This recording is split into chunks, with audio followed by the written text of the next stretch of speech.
Assalamualaikum warahmatullahi wabarakatuh. Bertemu kembali dengan Ibu Desi Afianti Rahmi dalam mata pelajaran PKN.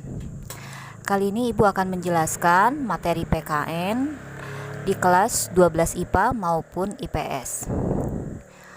Materi yang pertama yang akan kita bahas yaitu kompetensi dasar yang pertama atau bab 1, yaitu kasus-kasus pelanggaran hak dan pengingkaran kewajiban warga negara.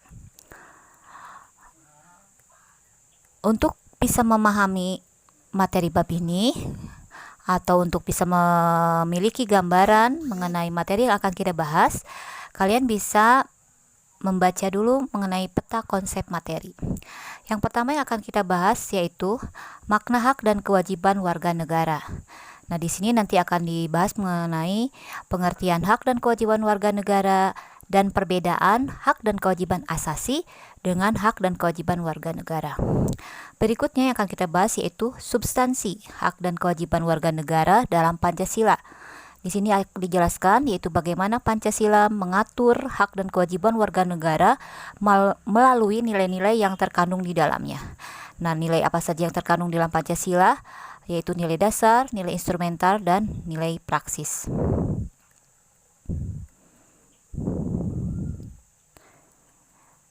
Yang pertama akan kita pelajari yaitu mengenai makna hak dan kewajiban. Apa itu hak dan apa itu kewajiban? Nah, pasti kalian sudah memahami ya, karena materi ini sudah tidak asing lagi. Yang pertama yaitu hak. Hak adalah kuasa untuk menerima atau melakukan sesuatu, atau yang biasa sering kita bahas yaitu sesuatu yang kita terima. Sedangkan kewajiban adalah suatu hal yang wajib kita lakukan untuk mendapatkan hak atau wewenang kita. Selanjutnya adalah apa itu hak dan kewajiban warga negara? Hak warga negara adalah hak yang diterima setiap manusia yang berada pada suatu negara tertentu dan dibatasi dengan adanya aturan yang berlaku. Atau lebih singkatnya, hak warga negara adalah hak yang diterima setiap manusia yang dibatasi oleh status kewarganegaraan. Kemudian, kewajiban warga negara adalah segala sesuatu yang harus dilaksanakan oleh warga negara yang telah diatur dalam ketentuan perundang-undangan. Mengenai apa hak dan kewajiban warga negara, kalian bisa memahami juga pengertian dari apa itu warga negara dan penduduk. Hal ini dijelaskan di dalam pasal 26 Undang-Undang Dasar 1945. Jadi warga negara itu adalah orang-orang bangsa Indonesia asli dan orang-orang bangsa asing yang telah disahkan dengan undang-undang sebagai warga negara. Selanjutnya, materi yang terpenting dari bab ini adalah kalian bisa memahami perbedaan hak dan kewajiban warga negara dengan hak dan kewajiban asasi manusia. Jadi kalian tidak boleh tertukar ya mengenai dua konsep ini. Hak warga negara adalah seperangkat hak yang melekat pada diri manusia dalam kedudukannya sebagai warga negara atau status kewarganegaraan ya. Sedangkan hak asasi manusia, hak yang melekat pada pribadi seorang manusia sejak ia lahir dan hidup di dunia sebagai manusia, atau kalau hak asasi manusia itu melekat pada manusia dimanapun, kapanpun manusia itu berada. Sedangkan kewajiban warga negara adalah tindakan atau perbuatan yang harus dilakukan oleh seorang warga negara sebagaimana yang telah diatur di dalam ketentuan perundang-undangan yang berlaku di negara tersebut. Sedangkan kewajiban asasi manusia adalah kewajiban setiap manusia, tidak terlepas dari status kewarganegaraannya. Simpulannya, hak dan kewajiban warga negara adalah seperangkat hak dan kewajiban yang melekat pada diri seorang warga negara dalam kedudukannya sebagai warga negara tertentu. Sedangkan hak dan kewajiban asasi, seperangkat hak dan kewajiban bagi setiap manusia tidak terikat oleh status kewarganegaraannya atau bersifat universal. Setelah kalian memahami apa itu perbedaan hak asasi dengan hak warga negara, kewajiban asasi dan kewajiban warga negara, kalian pun harus memahami bahwa antara hak dan kewajiban warga negara itu memiliki hubungan kausalitas atau hubungan sebab akibat. Apa ya maksudnya? Maksudnya adalah seseorang itu akan mendapatkan haknya setelah ia mengerjakan kewajiban terlebih dahulu. Atau bisa jadi seseorang memperoleh haknya karena orang lain melaksanakan kewajibannya. Contohnya misalkan seorang pekerja akan mendapatkan upah setelah dia menyelesaikan pekerjaannya. Jadi upah adalah hak, dia bisa memperoleh hak setelah dia melaksanakan kewajiban, yaitu bekerja. Misalkan atau pada siswa, seorang siswa memperoleh hak nilai setelah dia melaksanakan kewajibannya, yaitu misalkan belajar, ulangan, dan sebagainya. Selanjutnya,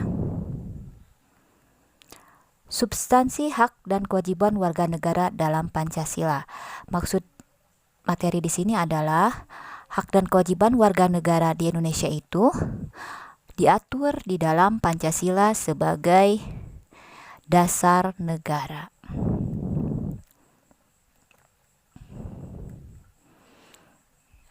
Seperti kalian ketahui bahwa Pancasila merupakan ideologi yang mengedepankan nilai kemanusiaan.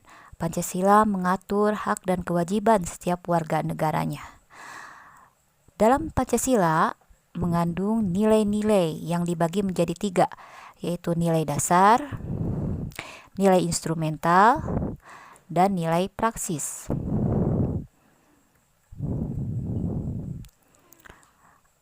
Apa itu nilai dasar? Nilai dasar itu berkaitan dengan hakikat sila kelima sila dalam Pancasila. Sifatnya tetap atau tidak boleh berubah dan melekat pada kelangsungan hidup negara.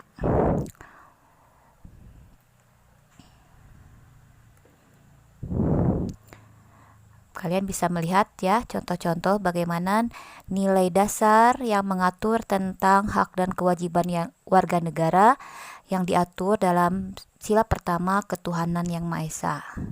Di sini warga negara memiliki hak untuk bebas memeluk agama sesuai dengan kepercayaan atau keyakinan, juga memiliki kewajiban sebagai warga negara yang berhubungan dengan sila pertama. Di antaranya harus saling menghormati antar sesama pemeluk agama. Kedua, mengembangkan toleransi antar umat beragama.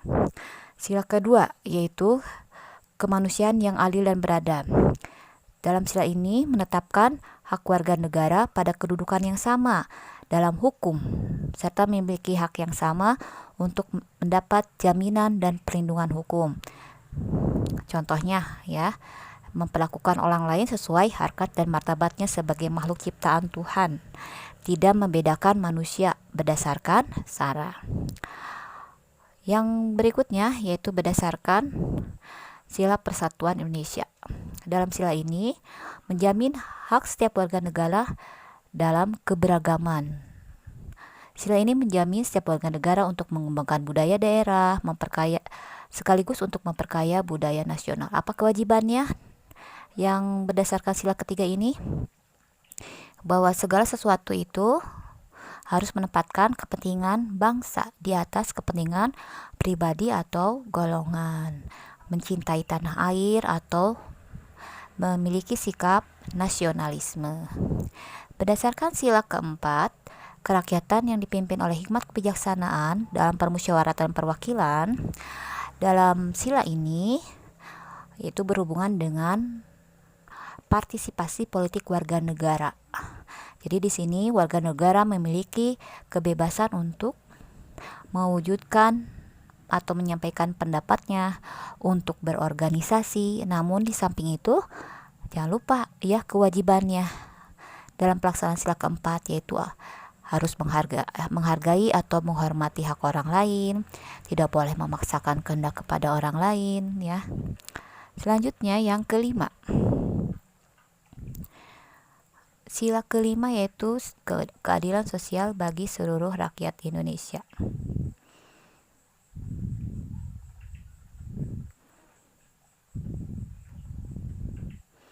Dalam sila kelima ini mengakui hak milik perorangan dan dilindungi pemanfaatannya oleh negara, serta memberi kesempatan sebesar-besarnya kepada masyarakat. Dalam sila kelima ini mengamanatkan bahwa setiap warga negara untuk mengembangkan sikap gotong royong dan kekeluargaan, tidak boleh melakukan perbuatan yang merugikan kepentingan umum, dan diharapkan warga negara Indonesia itu memiliki sikap yaitu suka bekerja keras. Berikutnya, setelah nilai dasar, yaitu nilai instrumental. Apa itu nilai instrumental? Nah, nilai instrumental itu adalah penjabaran dari nilai dasar yang terkandung dalam Pancasila. Dijabarkan dalam apa nilai instrumental itu? Nah, diantaranya dijabarkan dalam bentuk ketentuan-ketentuan konstitusional, mulai dari Undang-Undang Dasar 1945 sampai peraturan daerah. Kalian bisa melihat ya dalam Undang-Undang Dasar 1945, atau kalian bisa melihat aplikasi dari Undang-Undang Dasar 45 mengenai pasal yang mengatur hak dan kewajiban warga negara. Di antaranya diatur dalam pasal 26 ayat 1 dan 2, yaitu tentang hak atas kewarganegaraan. Pasal 27 ayat 1 tentang kesamaan kedudukan dalam hukum dan pemerintahan. Pasal 27 ayat 2 tentang hak atas pekerjaan dan penghidupan yang layak bagi kemanusiaan. Pasal 28 yaitu tentang kemerdekaan berserikat dan berkumpul.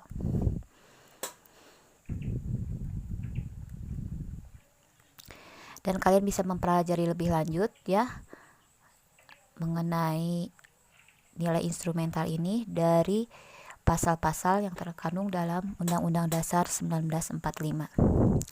Selanjutnya setelah nilai instrumental yaitu nilai praksis.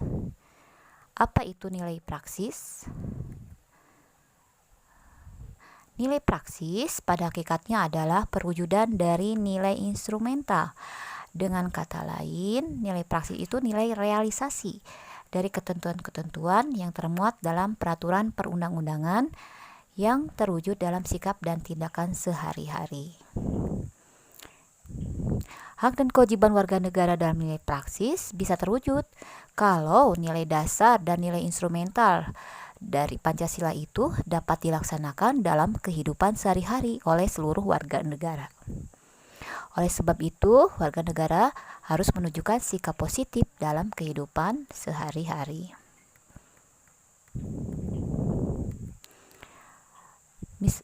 Contoh dari pelaksanaan nilai praksis Pancasila, yaitu sikap positif yang bisa ditunjukkan. Warga negara Indonesia diharapkan memiliki sikap hormat menghormati dan bekerja sama antar umat beragama dalam menjaga kerukunan hidup ya. Yang kedua, menghormati kebebasan beribadah. Jadi apabila ada orang yang sedang beribadah, kita tidak boleh mengganggunya, ataupun kita tidak boleh memaksakan suatu agama kepada orang lain. Kemudian nilai praksis yang kedua berdasarkan sila kemanusiaan yang adil dan beradab bisa ditunjukkan dengan sikap positif, diantaranya memiliki sikap tenggang rasa dan tidak boleh semena-mena kepada orang lain, harus berani membela kebenaran dan keadilan. Juga selain ke dalam negeri, juga kita harus menjalin hubungan yang baik dengan luar negeri, yaitu menghormati dan bekerja sama dengan bangsa lain. Selanjutnya yaitu berdasarkan nilai praksis berdasarkan sila Persatuan Indonesia. Sikap positif yang ditunjukkan diantaranya yaitu menempatkan persatuan dan kesatuan, kepentingan, keselamatan bangsa dan negara di atas kepentingan pribadi atau golongan. Nah, ini nih yang sangat diharapkan untuk diwujudkan mengingat kondisi Indonesia yang beragam atau majemuk. Yang kedua, diharapkan warga negara Indonesia itu memiliki sikap rela berkorban untuk kepentingan bangsa dan negara. Contohnya misalkan bisa kalian lihat dalam masa sekarang yaitu pandemi COVID-19, kalian bisa melihat garda terdepan ya para dokter, perawat mengorbankan jiwanya untuk mengatasi ya COVID-19 agar tidak berkembang kembali. Berikutnya sila keempat yaitu nilai praksis berdasarkan sila keempat, sila kerakyatan yang dipimpin oleh hikmat kebijaksanaan dalam permusyawaratan perwakilan. Diharapkan sikap positif yang ditunjukkan adalah ini berhubungan dengan sikap politik ya. Di antaranya tidak boleh memaksakan kehendak kepada orang lain. Yang selanjutnya harus mengutamakan musyawarah untuk mengambil keputusan untuk kepentingan bersama. Kemudian apabila sudah ada keputusan musyawarah, harus menerima dan melaksanakannya dengan tanggung jawab. Berikutnya yaitu pelaksanaan nilai praksis berdasarkan sila kelima, keadilan sosial bagi seluruh rakyat Indonesia. Sikap positif yang bisa ditunjukkan yaitu dalam pelaksanaan hak dan kewajiban itu harus seimbang ya, sehingga tidak akan ada yang dirugikan. Kemudian juga kita harus membiasakan diri untuk menghormati hak-hak orang lain kalau hak kita ingin dihormati. Menjauhi sikap memeras kepada orang lain, tidak boleh bersikap boros atau bergaya hidup mewah ataupun konsumtif. Nah, sikap yang harus dikembangkan adalah rela bekerja keras ataupun menghargai hasil karya orang lain. Untuk pertemuan pertama kali ini, Ibu cukup sekian. Silahkan kalian lebih mempelajari lagi materi ini dalam PowerPoint. Apabila nanti ada pertanyaan, silahkan bisa diajukan kepada Ibu. Terima kasih. Assalamualaikum warahmatullahi wabarakatuh.